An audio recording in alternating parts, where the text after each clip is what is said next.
Yes. Hope it started. Okay, thank you. Okay, so good morning, everyone. I'm going to talk about the SILAM model and its application for simulating dust.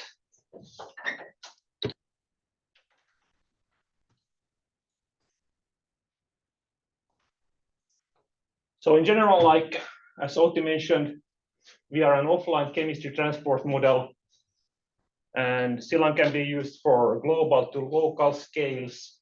We have gone down to 10-meter resolution using large eddy simulation data for the input. SILAM spans the troposphere and stratosphere with the corresponding relevant physical and chemical transport mechanisms. And we have like both an Eulerian and a Lagrangian transport scheme, but recently we have been almost exclusively using the Eulerian one. So with Lagrangian one, you can do chemistry, for example. And we have different like methods for calculating footprints for some measurements and doing data assimilation through variational data assimilation and ensemble Kalman filter. Although in our operational forecast, we don't use any data assimilation, except for the European CAMS reanalysis. And SILAM has been developed for a wide variety of problems. I mean, officially, one of the most important ones is emergency decision support, but I mean, fortunately, we haven't been needed to use that too much lately.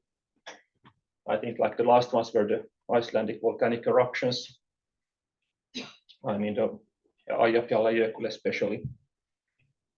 And we are also using for air quality forecasting and different studies of the atmospheric composition.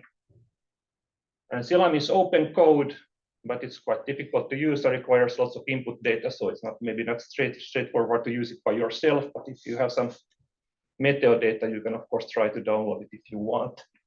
It has been installed in 8 different countries for operational air quality forecasting, including some large countries like India and Indonesia, for example.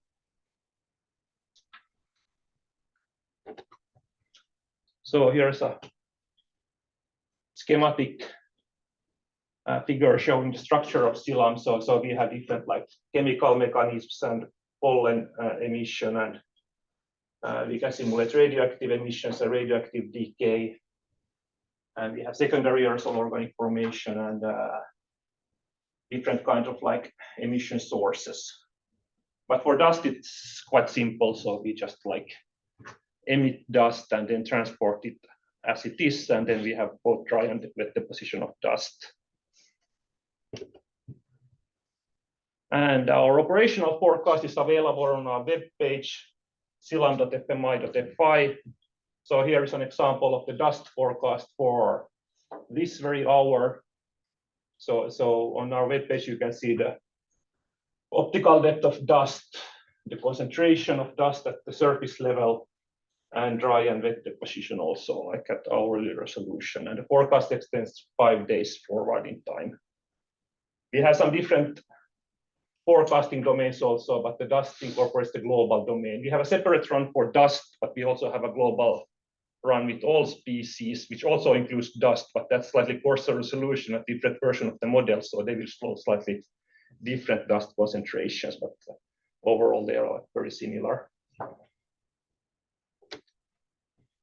And also, like, we are involved in many different projects, so the model is constantly evaluated against measurements and against other models. So for example, on the STS-FAS web page, you can check our evaluation against Aeronet AOD, for example, like here, the top column is the one for 2022, and on this aeroval.met.no page, you can check the evaluation of our European operational forecast against measurements. And here are all the other models part. The ensemble one is then the CAMS official forecast, which is like the median of all the individual models. So now if you go into the dust emission model of Silan. So previously, the dust emission was based on the friction velocity, as it should be based on like current physical theory of the dust emission based on the conservation of momentum. And also like we had like also all different kinds of like features based on the soil composition and so on there. But I mean, the bad thing was that the forecast wasn't that good. So in the STS was, for example, we were, I think, among the worst models, like with the previous emission model. And so, I mean, I decided that something needs to be done with this. I mean, one issue that we had with this model was that it's a strongly nonlinear model. So, which means that we have as input data, we have average values for the cell of say 0.2 by 0.2 degrees size, so something like 20 by 20 kilometers at the equator. But we have average input values, and the model is nonlinear with respect to them. So that means, for example, that the dust emission will depend on the resolution of the model, and also like there are like different intracell correlations that easily arise. So, for example, in this 20 by 20 kilometer cell, we can have some clay in the soil, but it's not uniform. But in the regions where we have more clay, we are also likely to have more soil moisture because, I mean, the clay binds the soil moisture. And also in the clay covered part of the cell, we will have the vegetation. So even if it's dry, the vegetation prevents dust emission quite effectively.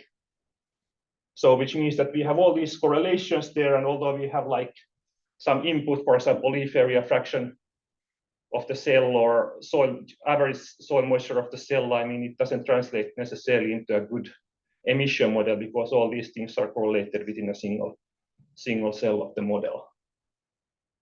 And also there are some features of the clay content that were not properly simulated. For example, clay forms a crust when it dries and it becomes quite hard, and then it's like not emitting that much dust, but I mean, we didn't have that part there at all.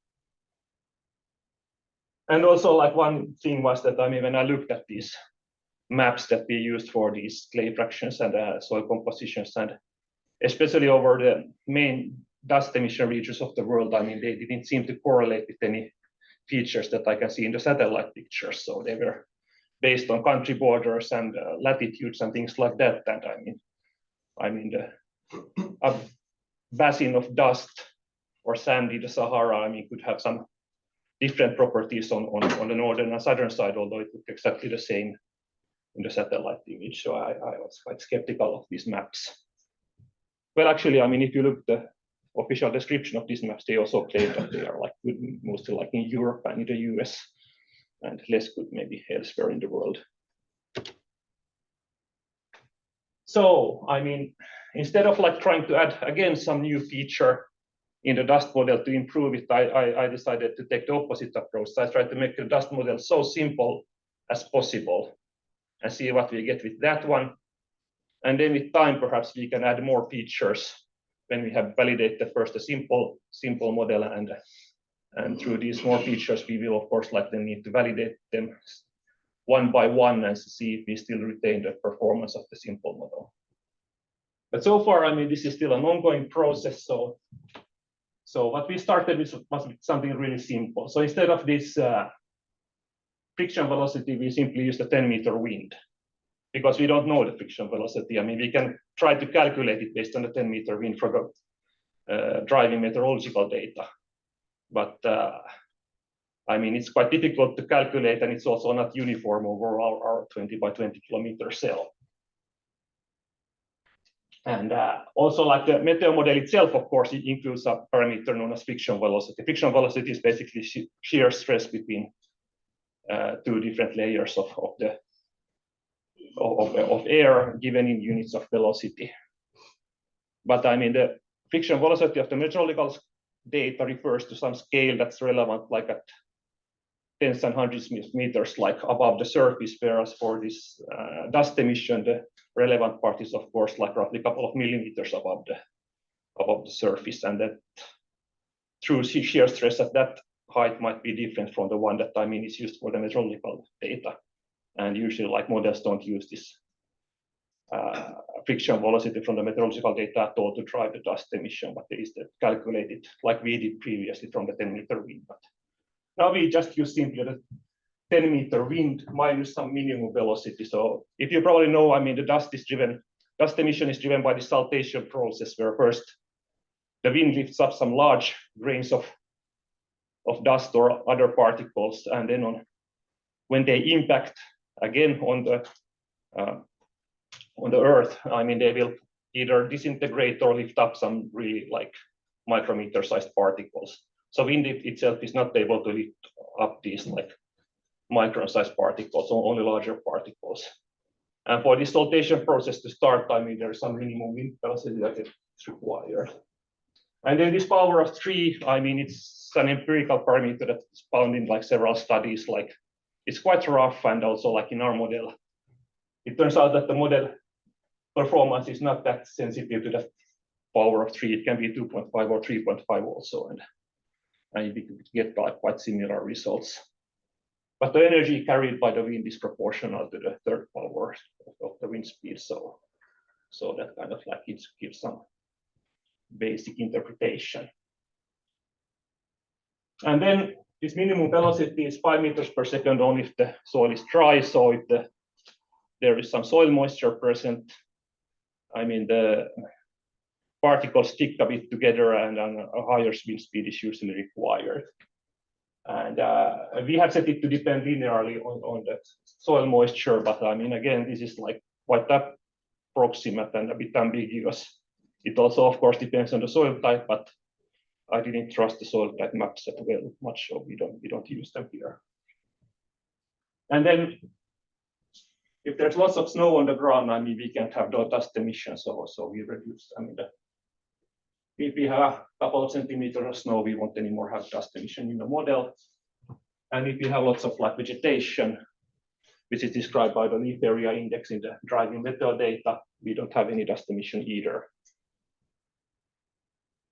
So instead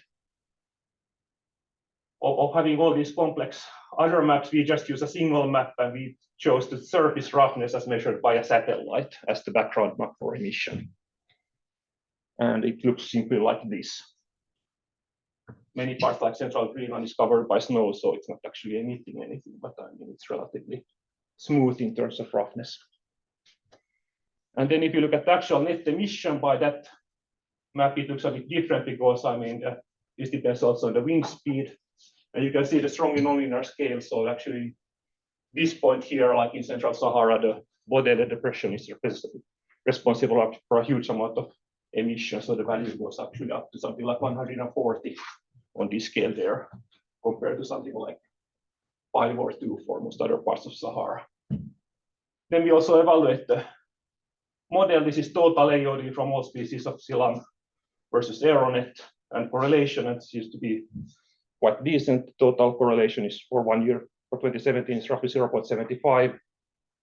I think like the MODI satellite has something like 0.82, so it's like not that much worse than the satellite AOD versus Aeronet AOD.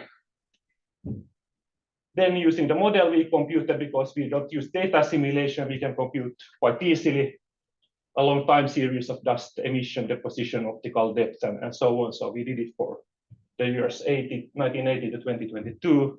This is freely available to anyone. It has hourly resolution, and also we tested what's the net burden of, or how the net burden of dust is changing based on the model, and we saw like a quite clear increase of the surface concentration of dust throughout this 42-year period.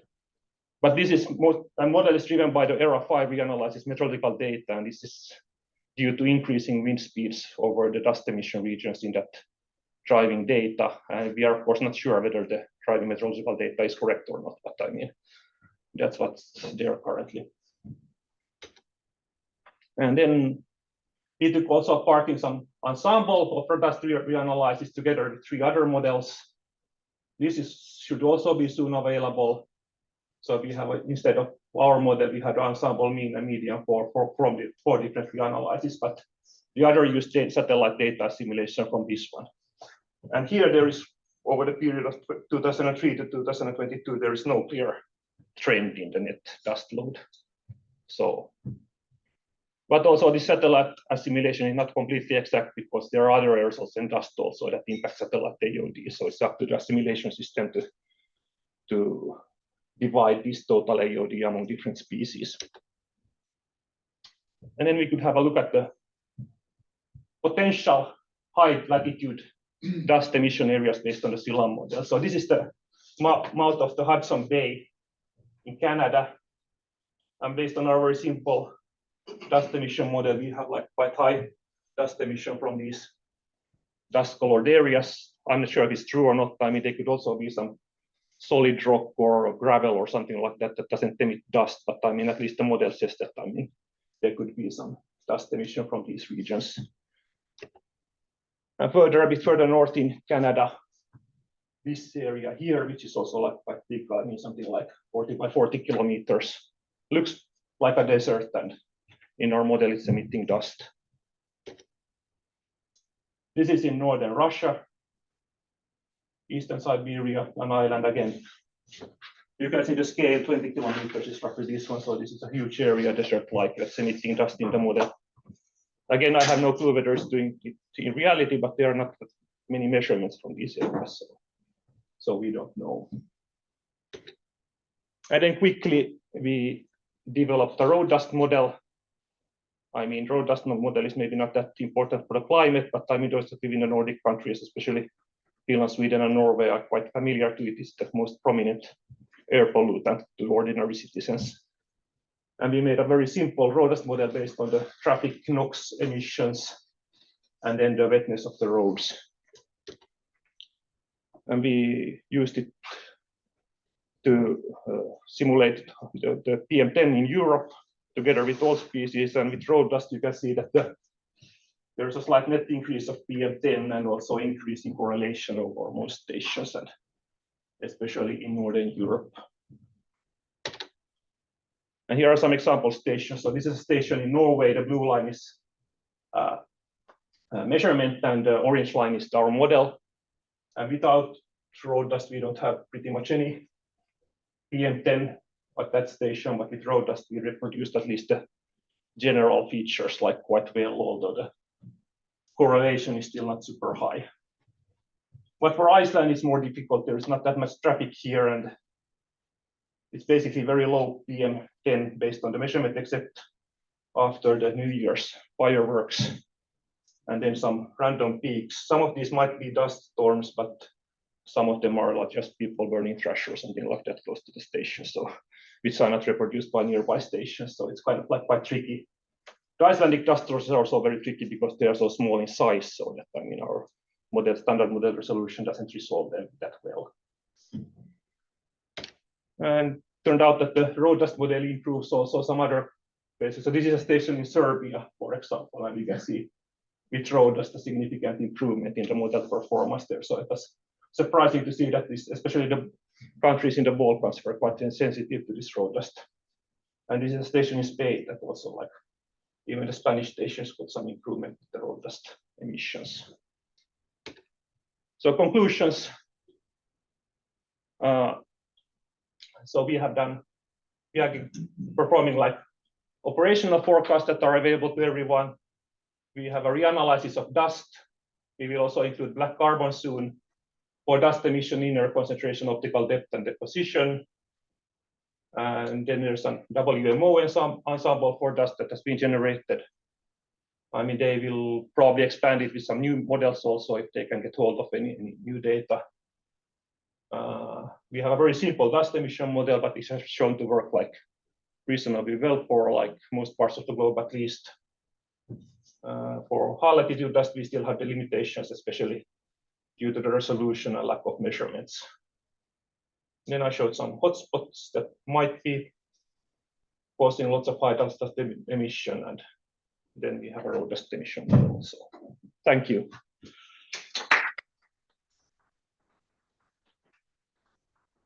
Thank you, Andreas. Are there questions in the audience to Andreas about CILAM modeling? Yes, please. Thank you for the talk. Maybe go to the microphone. Thank you. Yes, thank you. It's in a from here, yeah. Yeah, it is. Okay, I have a question about the road model. What was the resolution of that? Was it? I run a road dust at 5 by 5 kilometers for Europe, but the other aerosols were at 20 by 20 kilometers. But of course, you are correct that with road dust, you need to go into as high possible resolution as possible. So the limiting factor here was that the NOx emission map that we use as the base was at the highest possible resolution that we have it for Europe, which is this 5 by 5. But for the Finland, especially where we have like emissions at much higher resolution, we plan to test it that way also. Okay, there are more questions. Yes, please. I think you were first. So for quite a sort of simple empirical model, did you consider applying a dust source function as well? No, I mean, if you remember the surface roughness, so there are different like dust source functions or shape functions or whatever that have been like applied. And the roughness, I mean, okay, and we use the inverse of the roughness, of course, but I mean, it correlates very strongly with these different source functions. So I tried to apply it on top, but I just ended up with more free parameters and no model improvement. You are receiving many questions. Okay, then please. This is a really basic question, but you showed a time series that showed seasonal variability in the global dust loading. What are the main factors that are driving that? Well, in our model, we don't have that many. So it's a wind speed over the dust emission regions. That I mean, there's a strong peak in the dust emission over the spring, but it's not only in Sahara, but it's also like in the Asian deserts, like Taklamakan and Gobi Desert. There, I mean, I think it's just wind speed explains a lot of it. There might be something from the snow depth, but it's not relevant in Sahara, of course, and even in Asia. I mean, there's not that much snow cover even in winter over the desert. So, but you are correct that the annual cycle is really strong in dust. Okay, then there are two questions from the audience. Do you consider adding a dust source function? Is the first. Oh, sorry, I couldn't follow. Yes, okay, and the other one, did you already ask? Also, yes, okay, I couldn't follow because I'm. Yeah. Just to keep record on. Yeah, that's great. Thank you so much. Okay. So that was then, I guess, the questions and the presentation. Thank you very much, Andrea. Okay, and then Pavla. Let's check that we are really recording. Yeah, we are. So I would like to introduce the second speaker of today, and it's Slobodan Ničković from both University of Belgrade and I always say it incorrectly, the Serbian Hydrometeorological Institute, National Serbian Hydrometeorological Institute. And Ničko, his nickname, was supposed to be here with us today, but unfortunately did not work out. So he will give his talk remotely. So Ničko, the floor is yours. Yes, Paula, thanks for introducing. Unfortunately, I couldn't come on site, but I hope that we can manage myself and colleagues to describe what are our activities in high latitude dust. So this group, partly coming from Republic Hydromet Service of Serbia, the other part of the group is from University of Belgrade, actually Ana Vuković-Vimić. So my talk will be focused really on high latitude dust. Most of the presentation will be addressed to DREAM model, dust regional atmospheric model, and this is the model that we have developed in mid-90s. And up to today, I think this is used at more than about 20 different institutions and countries. So anyway, let me start with the presentation. So why high latitude dust? Please put it in the presentation mode. Now we. Yes, you're right. Okay, let me see how to do it.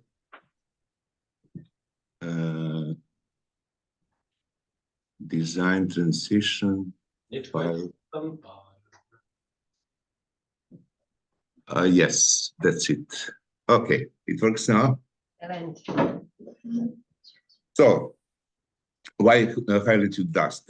We learned yesterday from Uti's presentation that there are many new dust sources in the high-latitude dust, and these are just some examples. The community, international community is starting to interested in for high-latitude dust because of different impacts, and this is one of the reasons why our group really is focused now on this kind of problems. So high-latitude dust, I will not say much because it was repeated several times yesterday. It affects climate, weather, health, transport, and so on and so on. At the same time, that's interesting that in the international community, I mean, the organizations in the world at different levels started to interest really on high-latitude dust impacts. And one of our projects in which our group is involved, this is WMO SDS WAS, and we started actually with the Icelandic dust forecast through this project, but also partly funded by Cost Indust. So it was a nice opportunity to start working on these issues. The other thing that I want to mention is the UN every year in the Secretary General reports now regularly include SDS, sand and dust storms. And I think twice by now, Icelandic and high-latitude dust is mentioned in these reports. IPCC 2019 included this kind of dust as an important climate forcer. And I'd like to also mention what Paula and Uti are coordinating now. This is Ice Dust Association gathering different groups on the same issue. So how to model Icelandic dust? So it was a bit, and is still a tricky and challenging task. First, this is the largest European dust source. I didn't know 5 or 6 years ago, I didn't know even that fact, but I learned from Icelandic colleagues. The other thing is this is the territory with very specific sources, hotspots, the other type of sources, and so on. Mineralogy is very different from the other places. Seasonality is strong. So there are many reasons why really we were motivated to deal with this kind of modeling. So talking about models in general, I just put here 2 examples of online and offline modeling. In the online, which is our system, every time step of the atmospheric driver, numerical weather prediction system, if you like, it drives and updates the dust concentration equation. So this is very tightly coupled system on both sides. I would like to mention actually one interesting historic stuff that Lav Richardson, the father of numerical weather prediction, 1924, he said that doing the concept or describing the concept of NWP, said that in addition to temperature, wind, humidity, dust should be included as prognostic parameter. So it was in the very early days of numerical weather prediction that dust was mentioned to be important. So 50 years after, then some of us started to deal with this in this way. The other offline, and we heard Silamis of that kind, is useful system, more less requesting the CPU time, computer time, but some limitation comes from the fact that you update the dust concentration every 1 or every 3 hours, so you are losing a bit important information in the meantime. Talking about the dream model, you can see this cartoon. I'm not going to describe it in details, but you can see it. Everything starts from the emission, from sources. There is vertical, there is horizontal transport, and finally deposition on the ground. And in case of dream, we have dream Iceland version. We have 8 particle sizes, as you can see on the slide. We have both hotspots and moderate sources, thanks to Olafur Arnalds, Professor Arnalds, and Paula's assistance. We were able to manage to specify in a proper way the major sources on the island. This is 3.5 kilometer horizontal resolution of the system, and this is, I mean, details you can find in Cvetkovic et al. Our paper that we published and related to emission and transport of dust from Iceland. I would like to mention that we have 8 particle sizes. They're a bit on the larger side of the spectrum than, for example, in Sahara or elsewhere. And another specific thing is that we use so-called viscous sublayer concept. You can see on the bottom right this scheme where everything related to emission depends on the surface turbulent conditions. So if there is almost no turbulence, there is no, I mean, in simple words, there is no emission. As the turbulence during the day, for example, enhances, then the emission do the same. And finally, with under full turbulent conditions, there is strong emission from the ground. So this is some scheme numerical parameterization that we borrowed from some other application in numerical weather prediction, and I have to say that it really works quite well. Talking about hotspots in Iceland, it was really tedious work. Once again, thanks to our colleagues from Iceland and getting very high resolution data on spots, on silt, clay, components, all these things that drives the emission. We were, I would say, able to then do a proper job for emission from Iceland.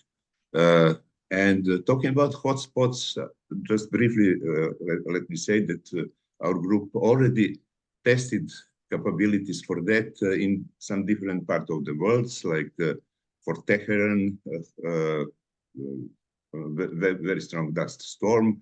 We were playing Anna Vukovic and the colleagues to specify abundant small-scale hotspots. Without this, you couldn't really predict this particular case. Also in Arizona, we tested the same, our modeling system, following the similar, how to say, approach. Now in Iceland, it was already experienced how to somehow do hotspots representation in the model. These are the daily forecasts that we do on a daily basis. We present the results on our site in Serbia, but also in SDS was in Geneva, and Pavel also have a link to our products on a daily basis. This is just one example, and you can see how in practice it looked like over the road in Iceland. In our experiments and through operations, of course, we learned that Icelandic dust can really travel long distances, and this is one of the examples that we published in this reference, where dust comes to British Islands and also some other part in the Atlantic. So this is definitely dust. And yesterday it was really impressive to listen to the talk of Joe Prospero, who at very early days recognized how long dust can travel from the island. Okay, that's more or less what I want to say concerning the Icelandic version of the model. But In our group, we decided also to play with the so-called circumpolar tree. And you can see on the left bottom the area and grid points that we use for that one. So why circumpolar? Because in this transformed latitude-longitude coordinate system, we avoid strong convergence of the meridians, which means we avoid very small distances between the points. And this in practice means that we don't have to use very short time steps, like several seconds or so. So you can run your system, you can cover the larger area, but at the same time be quite practical and do in a reasonable time the prediction over this, or simulation over this large area. And for that version of the model, we use what Anna and Bojan did several years ago. They produced a global map that was already mentioned under UNCCD project.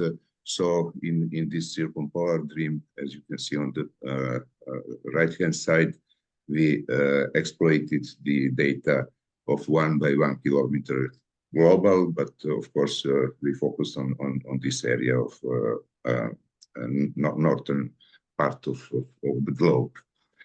So you can see here an example, and yesterday I think some colleagues already showed this. It was quite interesting case where at the same time there is emission from Iceland, but also from Greenland. So it was combination of two strong sources, and that's what we plan to continue working on. That's just a matter of time and engagement on some other things, but this is on our to-do list to play also with the circumpolar. We also have a global version of the dream, and I will give you here's one example where we catch up the interesting case where Australian dust was generated from their sources, and then this strip of very strong concentration approached the Antarctica. And on the left down bottom part of the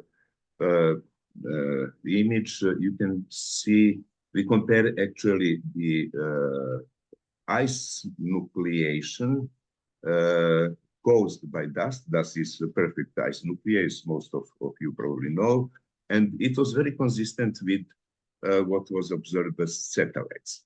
We stopped with this experiment, in fact, because we didn't find any group measuring observational group that could assist us, for example, to provide eventually with some profiles for this particular case. So this is pending experiment. We are trying to find another one or even to exploit this one, but we are missing some additional verification or observational evidence on that. The last, I hope, Pavla, I have 5 minutes more. Yeah, well, yes, okay, yes. Don't sleep, Pavla, please. Okay, so a few words about very fresh, just came up from the oven, let's say, of our laboratory and work. And this is glacier darkening. And a colleague yesterday just reminded me her name, Steinun, right? No, yes. She did a very nice study for some particular case, demonstrating yesterday how important dust is when we come to the point how and if dust can melt the snow and ice and so on. So this was also our motivation, but to do something from the modeling side. First, dust color. At least talking about Icelandic dust, this is as elsewhere mineralogy dependent, but at the same time, Icelandic surface albedo is several times different from Sahara. Saharan dust is quite light, and the Icelandic dust is, as most of you know, is quite dark because of the mineralogy, because I think a large quantity of iron. So the other thing, I think the whole community, scientific community, is now very keen to understand what are the climatic impacts because of the melting snow and the ice and so on. So this is why we started to do the following. We introduced a novel approach. I would say that probably this is for the first time, this kind of approaching the problem, where we would like to have at the same time transported dust by the model, but also transported dust darkness as a physical property. So I had to learn a bit last month, and I understand that in physics, in fluid dynamics area, these are the properties, physical properties called intensive. Color, odor, state of matter are things that are identified as so-called intensive properties. So this was kind of guidance for us that we can proceed with this.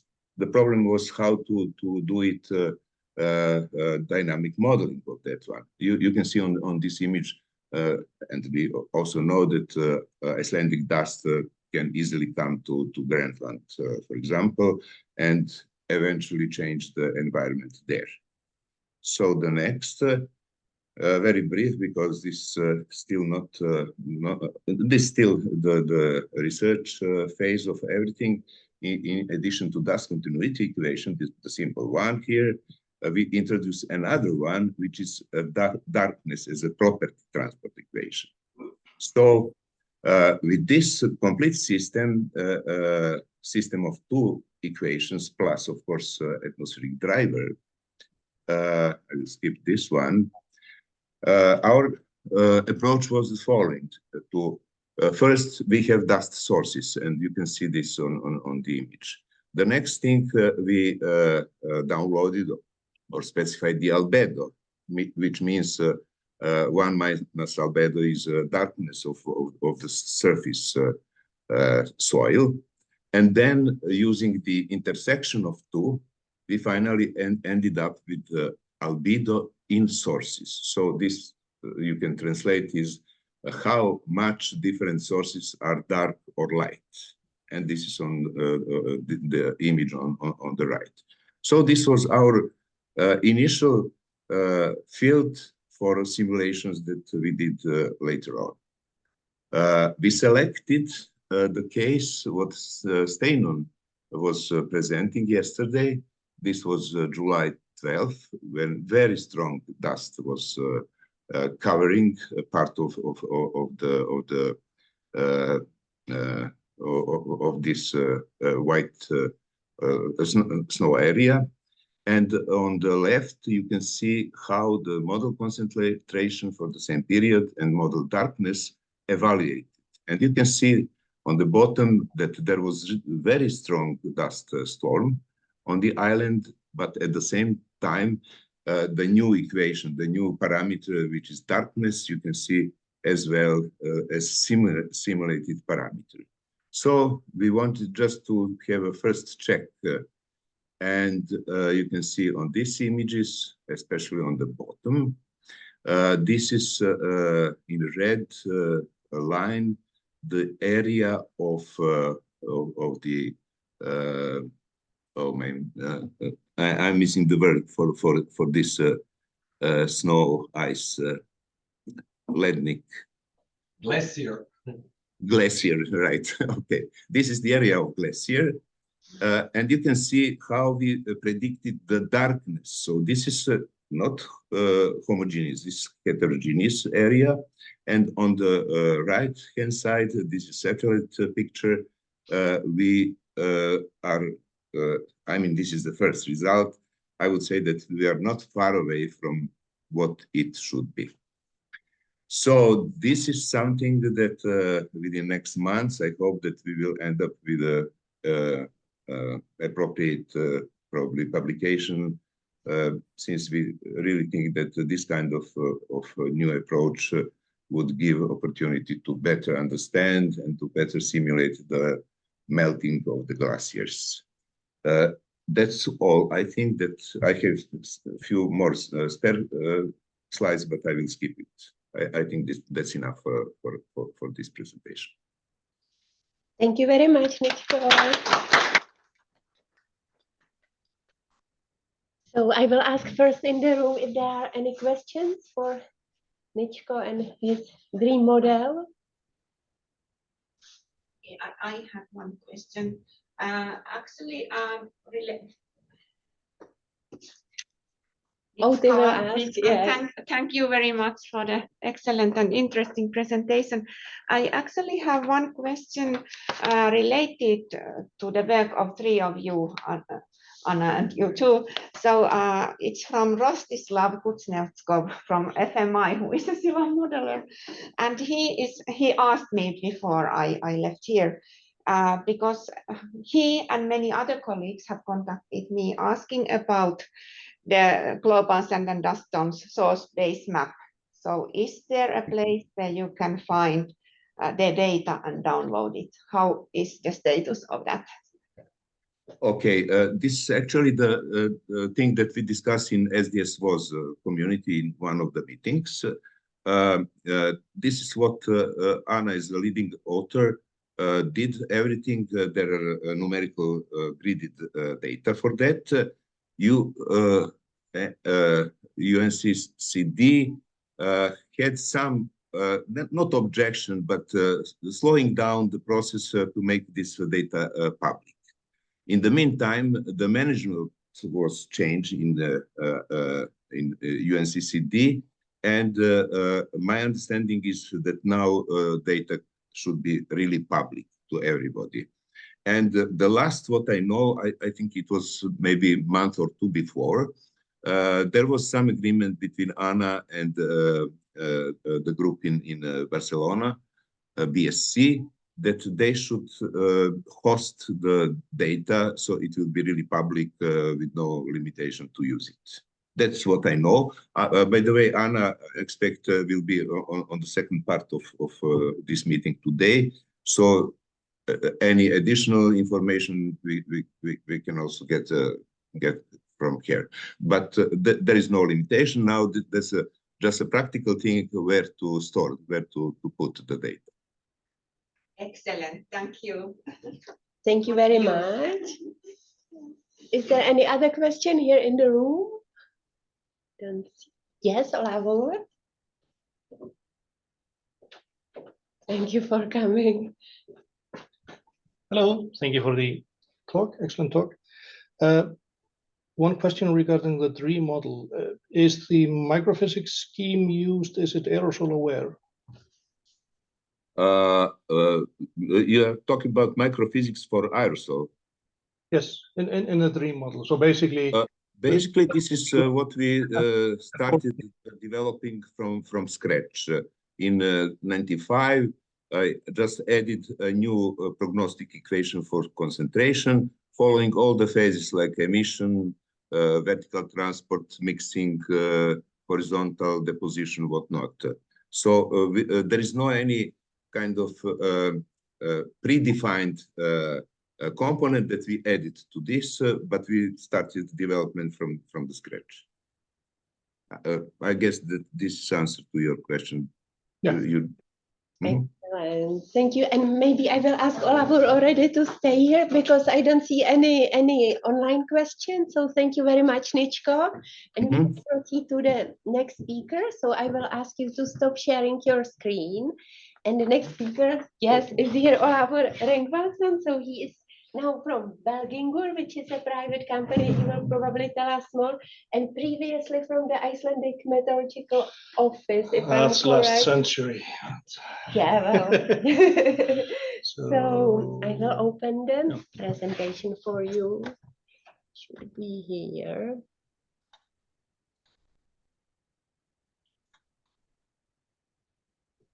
and we will share it with the share screen. And this goes away. We will close this. And you can enlarge it. How do you need it? Thank you. Okay, thank you. Pleasure to be here. And so I'll be doing my best to talk about an ongoing project that's led by Iceland Geosurvey, or ISOR, and with input from Kvikna Consulting and my company Belgingur. So this has to do with an instrument that is being designed and built to observe in situ gases and dust. So how do I go to the next? Yeah, I'm not sure how to share it PDF. It's not a presentation, so. Yeah. Okay. Anyway, so quick overview of the talk, introduction to the three companies or institutions involved in this, and why we are bothering with in situ observations in the air and not just on the ground. And then I will show the instrument and some initial or early results from it. And okay. No. Okay. So my company, it was founded in 2001, and we have from day one been focusing on the interaction of terrain and atmospheric flow. We've been conducting operational forecast for 20 years now, and we've also been involved in a number of re-analysis projects for Iceland using dynamical downscaling. First time we did it, we were using an M5 model, but in more recent years we have been using the WRF atmospheric model for our simulations, with input coming from the Aero 5. Latest input is from Aero 5 and also from GFS from the US. Kvikna Consulting is slightly younger, 2008, and they specialize in technical software and electronics with customized technology development for their customers. Iceland Geosurvey was spun out of the Iceland Energy Division back in 2003, but their roots go all the way back to 1945. So it's a self-financed, state-owned entity focusing on geothermal exploration, but they also have expertise in groundwater studies, marine geology, and environmental monitoring in general. So why are we interested in having instruments in airplanes or drones or whatnot? This is an example of a simulation of eruption on Reykjavik that happened 3 years ago about. And the photographer is located around here. So this seems to be just a darn good simulation of the plume, and what can we ask for more? Why are we not happy? Now the reason is, if we kind of look at the ground-based observations of gases in this case, this is the observation network operated by Umhverfisstofnun back in May 2021. Some of these stations are kind of mobile and are probably not where they are pictured at this time 3 years ago. But we'll be looking at comparison of 1 day from Reykjavik here back in 2021, and we can see that This is not splendid. So this is from May 14, 2021, and we have observed values of 170 micrograms per cubic meters, and we are modeling something like less than 1 microgram. So we are off by 2 orders of magnitude. So there is clearly room for improvements here. And general conclusion is that we have point observations. They may be tens of kilometers away from the source region, and they are just of limited use to validate these simulations. We would like to have, of course, improved horizontal coverage, but preferably we want to have a 40 high temporal and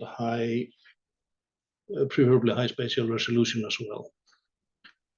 So we came up with the idea of using kind of in situ 40 observations, and hopefully by combining it with remote sensing data, we can then kind of constrain the dispersion model output when we update or refresh the forecast. So we are, in a way, kind of improving the overall dispersion or air quality forecast that way by improving our knowledge or understanding of the initial state of the atmosphere. Another thing we are doing kind of model-wise, so the model we are using in this case is the WRF-Chem atmospheric model. At the moment, we have only been using the kind of simple dispersion module, so there's no chemistry involved. But what we are doing now at the moment are kind of improving the nesting capabilities of the model, so to simplify the procedure of adding sources of, well, this initial case, we are focusing on volcanic eruptions, but there is, we have plans to extend this development to other sources as well. And the first step is to have both nesting capabilities and also multiple dispersion sources within the model region. So now to the instrument in question. As I said, this is a collaboration between ESOR and Kvikna Consulting and us in Belgingur. And I think I'm contractually obliged to mention that this is funded by the Technology Development Fund with this particular grant number, which you can see the number there. And the device that has been designed is it can be both kind of ground-based, it can be fixed, mounted on a fixed-wing UAS, a drone, or light aircraft. So it's a fairly flexible platform, I would say. And the UAS we are working with is a novel design, and it has the potential of staying in the air for up to 6 hours. And it's, even with these capabilities fully loaded, it's still, I think, only just over 16 kilograms in weight. So it falls into a simple to use category of UAS, which is not the official name of the category. Just don't know. And observations from the gates, they are sent live to a server in the cloud.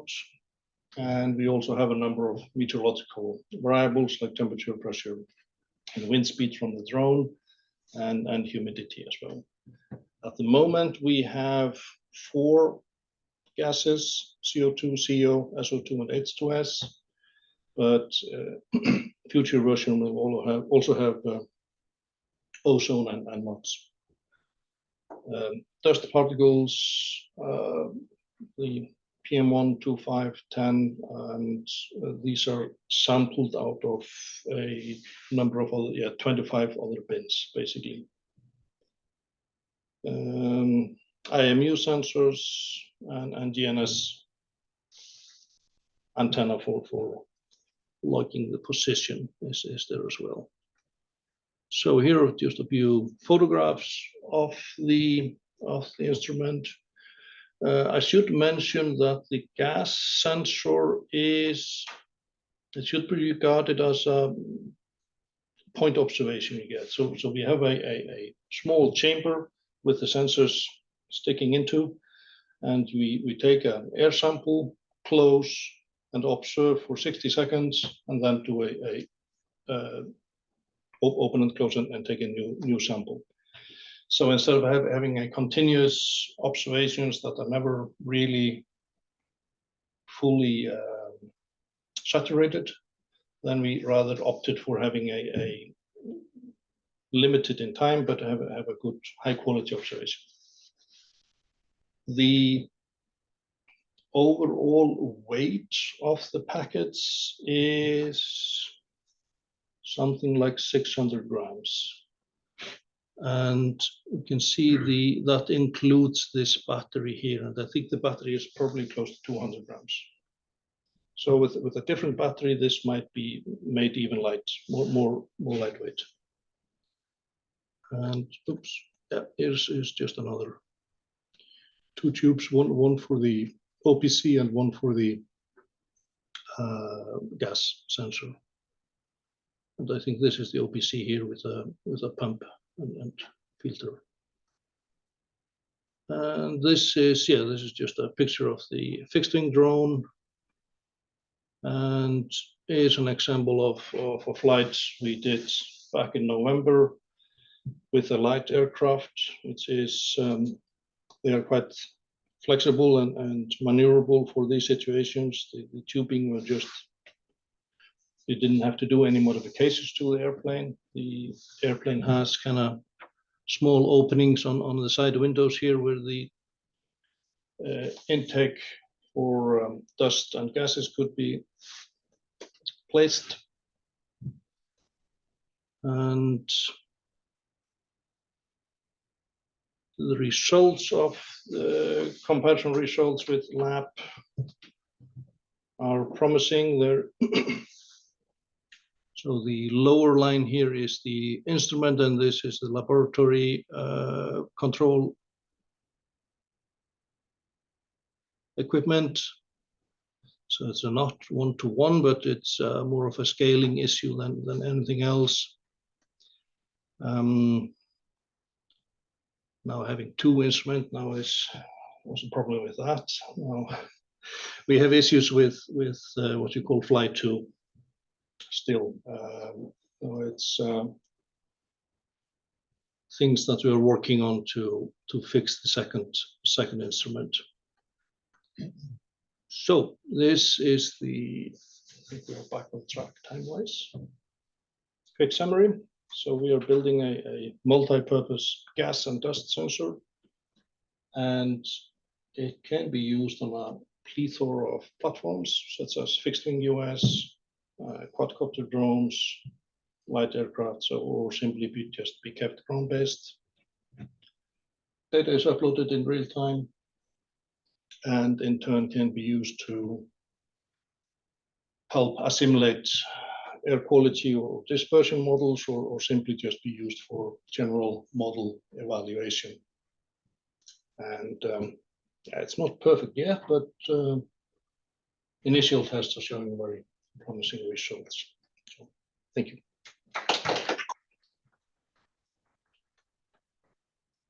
Amazing project. Thank you very much for sharing with us. And so do you plan to have this like ground-based also, that the data will be online available from the station later on? Yeah.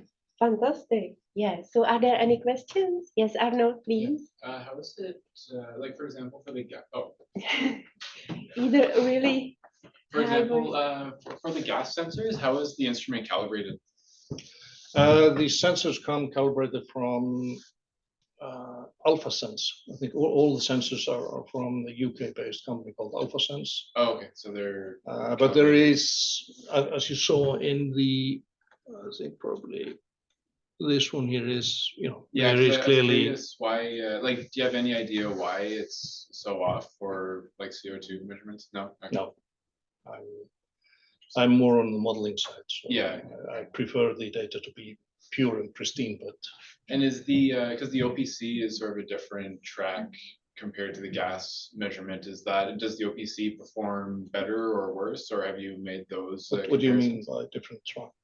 Well, like there's one tube that serves the OPC Yeah, you're yeah, showing, yeah, and then a separate one that serves the sensor region. Like, does the OPC perform better than the gas sensors, or about the same, or have you tested that? Well, the OPC is kind of instantaneous, so we are not doing this kind of 1 minute lump. Okay, but has it been compared to like other methods in the lab? Not yet. No, okay. So, cool. But we have, I know the Conrad. Yeah, so, he has tested a lot for DAS, like at least 20 of them. And they're using the same OPC. So Okay. again, from this 25 pin OPC from AlphaSense. And this been calibrated against I think at least 5 other instruments we had in the field in 2021. Okay. So we are kind of lucky that we have a instrument that's being used by others as well. I think we're, yes, we're Conrad and Weber actually at the Düsseldorf University. Darmstadt, yeah. I know we have a, so that's Conrad. Yeah, this Conradin. Okay, so I was talking about Conrad. I was also, so we have two Conrads, one Conrad and one Conradin. So, and both are actually using the AlphaSense OPC. Okay, great. So, thank you. Excellent, we have, thank you. Have others that have suffered from these instruments. Fantastic. And there's one online question from Nichko. Can you please? Yes, Olafur, I see that in your presentation you are also dedicated to do some modeling or prediction of dust and gases. Would you be interested in maybe to establish some discussion or collaboration with our group? You understood maybe from my presentation that we are running the dust model for Iceland with between 3 and 4 kilometers, but our intention is actually this more or less for the demonstration of capabilities. But we plan to downscale it to close to 1 kilometer or so. In that case, it would be kind of a warning, really operational warning system for Iceland. So we are in principle looking for some partners or some collaboration, so that this should be somehow extended to much better than we have for the moment. Yes. So what answers to your question?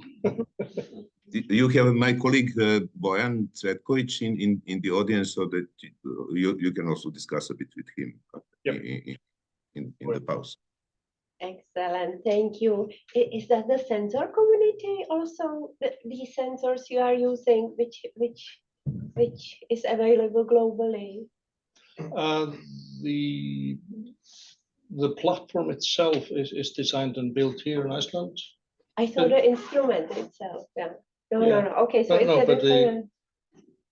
No, well, we have to now proceed. So thank you very much. Thank you all the speakers of this first half of the session. And as you can see, we are now about 10 minutes late, so we will take a break for 5 minutes. Is it enough? And then start shortly after 11:20. Thank you.